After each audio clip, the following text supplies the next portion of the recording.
गाय पर राजनीति या नया खेला, मुसलमानों ने दी अपील, फिर क्यों छाया सन्नाटा। अब सवालों से घिर गई पूरी भाजपा। एक तरफ टीवी स्टूडियो में शोर है, नमाज पर बहस है, चीखते एंकर हैं, बड़ी बड़ी हेडलाइंस है, लेकिन इसी बीच एक सवाल अचानक सियासत के बीचों बीच आकर खड़ा हो गया है। सवाल ऐसा जिसने पूरे सोशल मीडिया से लेकर राजनीतिक गलियारों तक की नई बहस को जन्म दे दिया है। दावा किया जा रहा है कि पश्चिम बंगाल के कुछ मुस्लिम संगठनों और धार्मिक नेताओं ने अपील की कि सामाजिक सौहार्द बना रहे और गाय को लेकर विवाद ना बढ़े। इसी को लेकर गाय को राष्ट्रीय पशु बनाने की मांग भी की गई। इसके बाद चर्चा हुई कि क्या अब बहस का रुख बदल गया है, क्या जो मुद्दे सालों से राजनीतिक बहस का हिस्सा रहे अब उन्हीं पर नए सवाल खड़े होने लगे हैं। और लोग ये भी सवाल कर रहे हैं कि जो गाय के नाम पर नफरती राजनीति कुछ नफरतबाजी लोग करते थे वो अब खत्म होगी। सबसे बड़ा सवाल, जब एकता और शांति की बात हो रही है तो फिर सियासत किस दिशा में जा रही है। पश्चिम बंगाल से सामने आई चर्चाओं ने दावा किया गया है, साफ तौर पर पश्चिम बंगाल से जो चर्चाएं सामने आ रही हैं उसमें यह दावा किया जा रहा है कि कुछ मुस्लिम नेताओं ने सामाजिक सौहार्द बनाए रखने की अपील की। कुछ जगहों पर गाय को राष्ट्रीय पशु घोषित करने जैसी मांग की चर्चा भी सामने आई। इसके बाद सोशल मीडिया पर कई तरह की प्रतिक्रियाएं आने लगी। समर्थकों ने इसे सौहार्द की पहल बताया तो विरोधियों ने इस पर अलग अलग सवाल भी उठाए और यहीं से कहानी सिर्फ धार्मिक नहीं बल्कि पूरी तरह राजनीतिक बन जाती है। सवाल जो हैं कई तरह के उठ रहे हैं। सवाल उठने लगे कि अगर शांति और सामाजिक संतुलन की बात हो रही है तो राजनीतिक प्रतिक्रियाएं कैसे होंगी, क्योंकि नफरतबाजों का काम तो राजनीतिक प्रतिक्रियाएं, नफरती भाषण देना ही है। कई लोग कह रहे हैं कि वर्षों से गाय के नाम पर जो बहसें चलती रही उन पर अब नए तरीके से चर्चा होनी चाहिए। दूसरी तरफ कुछ लोगों का तर्क है कि मुद्दा सिर्फ भावनाओं का नहीं बल्कि कानून और व्यवस्था का भी है। लेकिन सोशल मीडिया पर सबसे ज्यादा चर्चा इस बात की हो रही है कि आखिर जब मुसलमान खुली मांग कर रहा है, मुसलमान साफ तौर पर कह रहा है कि गाय को राष्ट्रीय पशु घोषित कर दिया जाए, तो आखिर इस पूरे मुद्दे पर बड़े बड़े बीजेपी नेताओं की तरफ से प्रतिक्रियाएं क्यों सामने नहीं आ रही, क्यों बीजेपी नेता चुप्पी साधे हुए हैं, क्यों आवाज नहीं उठाई जा रही। यही वजह है कि अब बहस का केंद्र बदलता हुआ दिखाई दे रहा है। इसी बीच पश्चिम बंगाल के पुराने कानून और पशु वध नियंत्रण से जुड़ी चर्चाएं भी सामने आने लगी और अब लोगों ने नए सवाल पूछना शुरू कर दिए। रिपोर्ट्स में पश्चिम बंगाल के पुराने कानून को लेकर चर्चा तेज हुई है। सोशल मीडिया पर लोग जो हैं पूछने लगे कि नियम क्या है, व्यवस्था क्या है और इसे लेकर स्पष्ट जानकारी क्यों नहीं दी जा रही। आपको बता दें, पश्चिम बंगाल सरकार ने अधिकारियों से फिटनेस सर्टिफिकेट प्राप्त किए बिना पशुओं के वध पर रोक लगाने के लिए दिशा निर्देश जारी किए हैं और निर्देशों का पालन न करने पर दंडात्मक कार्रवाई की चेतावनी भी दी है। राज्य सरकार ने यह भी साफ तौर पर स्पष्ट कर दिया है कि खुले सार्वजनिक स्थानों पर पशुओं का वध करना सख्ती से प्रतिबंधित होगा। सरकार ने यह भी कहा कि ये दिशा निर्देश पश्चिम बंगाल पशु वध नियंत्रण अधिनियम 1950 के अनुरूप है, यानी कि 1950 के अनुरूप है और कलकत्ता उच्च न्यायालय द्वारा 2018 और 2022 में पारित आदेशों की एक श्रृंखला के आलोक में जारी किए गए हैं। यहाँ दोस्तों राजनीति और कानून दोनों एक दूसरे से टकराते हुए दिखाई दिए। विरोधी दल एक दूसरे पर सवाल उठा रहे हैं, कोई सरकार को घेर रहा है तो कोई विपक्ष पर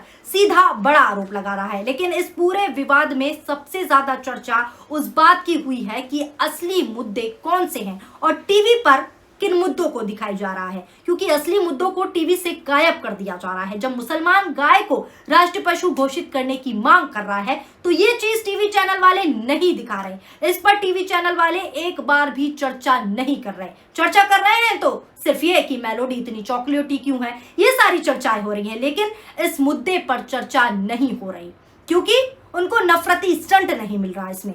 यहीं पर एक और बहस अचानक तेज हुई सड़कों पर नमाज को लेकर और इसके बाद टीवी चैनलों से लेकर सोशल मीडिया तक माहौल गर्मा गया। लाउड स्पीकर बैन, नमाज बैन, ये सब चीजें तो बहुत जल्दी टीवी चैनल वाले दिखाते हैं, लेकिन जब मुसलमान खुद शांति, भाईचारे और अमन की बात कर रहा है तो सभी एंकर्स के मुंह पर ताला लगता हुआ नजर आ रहा है। और अभी तक किसी न्यूज चैनल ने नहीं दिखाया कि मुस्लिम संगठन और मुस्लिम गाय को राष्ट्रीय पशु की मांग कर रहे हैं। जमियत उलमाए हिंद की मांग भी तेज हो गई है इसी बीच, क्योंकि उनकी मांग केवल इतनी है कि गाय को राष्ट्रीय पशु का दर्जा देकर इस विवाद को स्थायी समाधान से निकाला जाए। इसके लिए जो भी कानून बनाया जाए उसे देश के सभी राज्यों में बिना किसी भेदभाव के समान रूप से लागू किया जाए, ये अरशद मदनी का कहना है, ताकि न्याय, समानता और इंसानियत की रक्षा सुनिश्चित हो सके। अरशद मदनी का बयान आप भी सुनिए, क्या कुछ वो गाय को लेकर कह रहे हैं। उन्होंने साफ कहा है कि गाय को राष्ट्रीय पशु घोषित करने से सरकार आखिर क्यों बच रही है। गाय के नाम पर मॉब लिंचिंग, बेगुनाह इंसानों की हत्या और नफरत की राजनीति अब बंद होनी चाहिए, इसलिए उनकी सीधी मांग है। उन्होंने कहा है कि गाय को राष्ट्रीय पशु जो है घोषित किया जाए। नजर डालिए इस वीडियो पर। गाय के नाम के ऊपर बाबा कत्ल कर रहे हो लोगों को, किस लिए कत्ल कर रहे हो? तुम कहते हो कि गाय को मत ज़बह करो, मैं कहता हूं एक कदम आगे बढ़कर मत ज़बह करो। मैं मुतालबा करता हूं, तुमने जिस तरह मोर को नेशनल बर्ड बना रखा है, मैं मुतालबा करता हूं गाय से मजहब हिंदू का जुड़ा हुआ है, तुम उसको नेशनल जानवर बनाओ।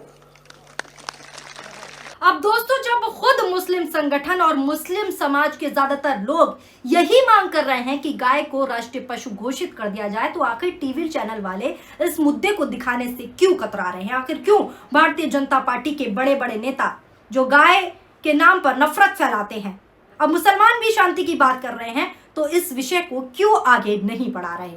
ये सवाल सोशल मीडिया पर उठ रहा है कि आखिर क्यों अब ये बात पर ध्यान नहीं दिया जा रहा। राजनीतिक एक्सपर्ट्स का क्या कहना है वो भी बताती हूँ। राजनीतिक एक्सपर्ट्स मानते हैं कि भारत जैसे देश में हर संवेदनशील मुद्दे पर संतुलन बातचीत जरूर होती है, क्योंकि जब बहस सिर्फ आरोपों और जवाबों तक सीमित हो जाती है तब असली मुद्दे पीछे छूट जाते हैं। और अब सवाल सिर्फ गाय या नमाज का नहीं, बल्कि मुद्दों की प्राथमिकता का भी उठ रहा है, क्योंकि इसी दौरान महंगाई, पानी, रोजगार और दूसरी खबरें भी चर्चा में हैं। महंगाई पर भी कोई न्यूज चैनल बात नहीं कर रहा। सोशल मीडिया पर लोग पूछ रहे हैं कि क्या देश में महंगाई, पेट्रोल की कीमतें, पानी की समस्या और बेरोजगारी जैसे मुद्दों पर उतनी ही बड़ी बहस होती है जितनी ये नफरत फैलाने का काम करते हैं टीवी चैनल वाले?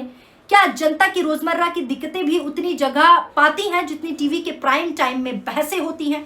और बहसें किस बात पर होती हैं आप भी जानते हैं, क्योंकि जब पेट्रोल महंगा होता है तो असर हर घर पर पड़ता है, जब पानी की किल्लत होती है तो असर आम परिवार पर पड़ता है। और यही वजह है कि अब कुछ लोग कह रहे हैं कि ध्यान असली मुद्दों पर होना चाहिए, ना कि मुद्दों से भटकाना चाहिए जनता को। फिलहाल इस पूरे घटनाक्रम ने एक बार फिर देश की राजनीति को गर्म कर रख दिया है। एक तरफ धार्मिक और सामाजिक बहस है, दूसरी तरफ राजनीतिक प्रतिक्रियाएं हैं और तीसरी तरफ जनता है जो जवाब तलाश रही है, जो पूछ रही है कि आखिर क्यों हमारी बात नहीं होती। सवाल यही है कि क्या आगे भी बहसें सिर्फ आरोप और जवाब तक सीमित रहेंगी या फिर असली मुद्दे केंद्र में आएंगे? क्योंकि लोकतंत्र में सवाल उठते रहना जरूरी है, लेकिन उतना ही जरूरी सवालों का केंद्र भी है कि सवाल आखिर हो क्या रहे हैं और जवाब देना किसकी जिम्मेदारी है। क्योंकि सवाल यहाँ टीवी चैनल्स पर जब डिबेट होती है तो जनता के मुद्दों पर नहीं होती, कोई और ही दिशा में डिबेट चली जाती है।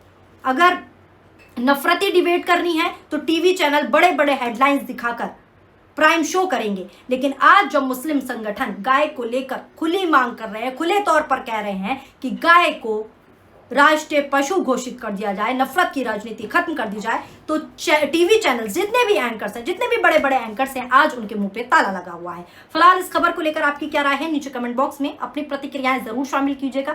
वीडियो पसंद आई हो तो वीडियो को लाइक कीजिए, और अगर आप हमारा ये वीडियो हमारे फेसबुक पर देख रहे हैं तो फेसबुक पेज को फॉलो कीजिए। अगर आप हमारा ये वीडियो हमारे यूट्यूब चैनल पर देख रहे हैं तो हमारे यूट्यूब चैनल PRP को सब्सक्राइब करना ना भूलें, ज्यादा से ज्यादा वीडियो को शेयर जरूर करना ना भूलें। शुक्रिया, धन्यवाद, नमस्कार, जय हिंद, जय भारत।